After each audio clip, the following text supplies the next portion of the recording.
I'm not here to slag Dublin off. I just think it should be a better capital.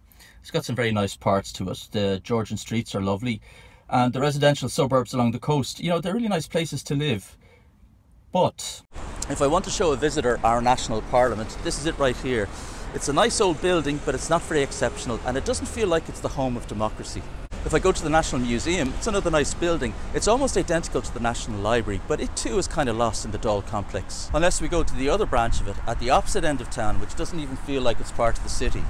If I want to go to the National Gallery, it's got great things in it, but it too is kind of lost in this Dáil complex. This cool building here is right in the centre of town. It used to be our national parliament. Now it's owned by one of the banks. I don't know what they use it for, but it makes no positive contribution to the city whatsoever.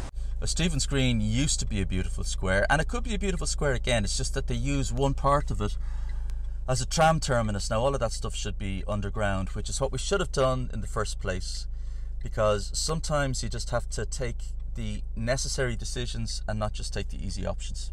Ireland is a Catholic country, so you'd expect there to be some pretty cool churches. This is the main one right here, but it's not very inspiring. We do have two far better structures, but they're not controlled by the Catholic Church, and they're not used officially all that often. They're mostly used by tourists. At some level, they don't really feel very integrated with the life of the city. Now, if I Google Dublin, an image that pops up all the time is this one here with the Calatrava design bridge in the front and the convention centre in the background. Now, it's a very generic looking image because it's a very generic place. It could be anywhere. And I'm going to shut up right now without even mentioning the Abbey.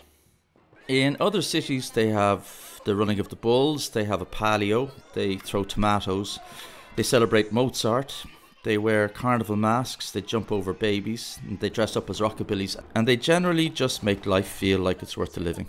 But if I want to watch some top-class soccer or a Diamond League event or a tennis tournament or a Formula E race or whatever it is I'm into, I end up having to go abroad.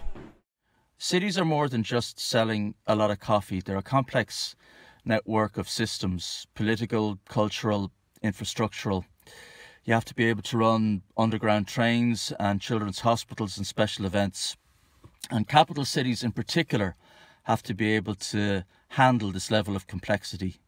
It seems to me that Dublin lacks a kind of vital energy, and I think it's because we as a group shy away from complexity.